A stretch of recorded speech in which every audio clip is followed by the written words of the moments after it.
ئەم کاتتان باش. پاش بڕیارەکەی دادگای فیدراڵی عێراق هەرێمی کوردستان لە بۆشایی یاساییدایە کۆتایی بەکارەکانی پەرلەمانی کوردستان هێنراوە و کۆمیسیۆنی هەڵبژاردنەکانی هەرێمیش کارانیە. سەرۆکایەتی هەرێمی کوردستانیش بۆ پڕکردنەوەی ئەو بۆشاییە و ئەنجامدانی هەڵبژاردنی پەرلەمانی کوردستان پەنای بۆ کۆمیسیۆنی عێراق بردووە. لە 2 مانگی ڕابردوودا سەرۆکایەتی هەرێم زیاد لە جارێک لەگەڵ بەرپرسانی کۆمیسیۆنی هەڵبژاردنەکانی عێراقدا کۆبووەتەوە.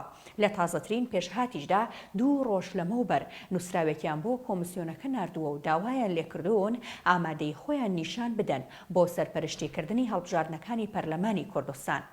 لە نووسراوەکەی سەرۆکایەتی هەرێمدا ئاماژە بەوە دراوە کە کۆمیسیۆنی عێراق ئامادەی خۆی نیشان بدات کە سەرپەرشتی هەڵبژاردنەکانی پەرلەمانی کوردستان جا لە ڕۆژی 18 یانزەدا بێت وەکو ئەوەی فەرمانی هەرێمی بۆ دەرکراوە یاخود هاوکات بێت لەگەڵ هەڵبژاردنی ئەنجومەنی پارێزگاکاندا کە دەکەوێتە 18 دوانزەی ئەم ساڵەوە ئەنجام بدات.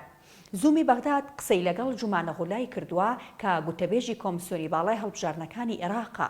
ئەو گوتوێتی ئامادەین هاوکاری هەرێم بکەین بۆ ئەنجامدانی هەڵبژاردنەکانی پەرلەمانی کوردستان، بەڵام هێشتا بڕیار لەسەر ئەوە نەدراوە لە چی ڕۆژێکدا هەڵبژاردنەکان بەڕێوە بچێت.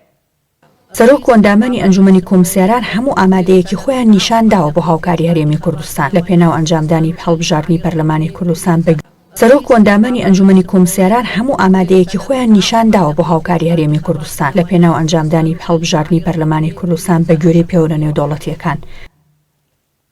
3 ڕۆژە نووسراوەکەی سەرۆکایەتی هەرێمی کوردستان گەیشتووەتە دەست کۆمیسیۆنی هەڵبژاردنەکانی عێراق. بڕیارە هەفتەی داهاتوو گفتوگوی لەباری ناوەڕۆکی نووسراوەکەەوە بکەن و ڕێکاری پێویست بگرنە بەر بۆ یەکداریکردنی ڕۆژی هەڵبژاردنیش چاوەڕوانی ئەنجامی ئەو کۆبوونەوەیە دەکات. فيما يخص الكتاب الذي ورد من إقليم كردستان إلى مفوضية ئەو نووسراوەی لە هەرێمی کوردستان و گەیشتووەتە دەست کۆمیسیۆنی باڵای هەڵبژاردنەکانی عێراق لەلایەن سەرۆک ئەندامانی ئەنجومەنی کۆمسیارانەوە خراوەتە بەرنامەی کاری ئەنجومەنەکەوە. ئینشاءالله هەفتەی داهاتوو لە کۆبوونەوەی ئەنجومەندا ڕێکاری پێویست دەگرێتە بەر. هەروەها لەگەڵ تیمی تەکنیکیشدا گفتوگۆ لەبارەی ناوەڕۆکی نووسراوەکەەوە دەکەین.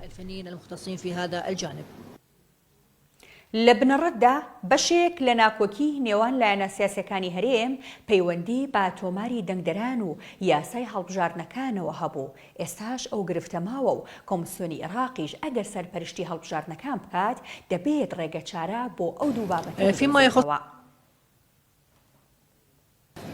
فيما يخص هذا الموضوع موضوع السجل وموضوع القانون الانتخابي أيضا هذا الموضوع هو قانون الانتخابي ئەوەی پەیوەندی بە تۆماری دەنگدەران و یاسای هەڵبژاردنەکانی پەرلەمانی کوردستانەوە هەیە دەوەستێتە سەر بڕیاری ئەنجومەنی کۆمسیاران پاش گفتوگۆکردنی نووسراوەکەی هەرێمی کوردستان.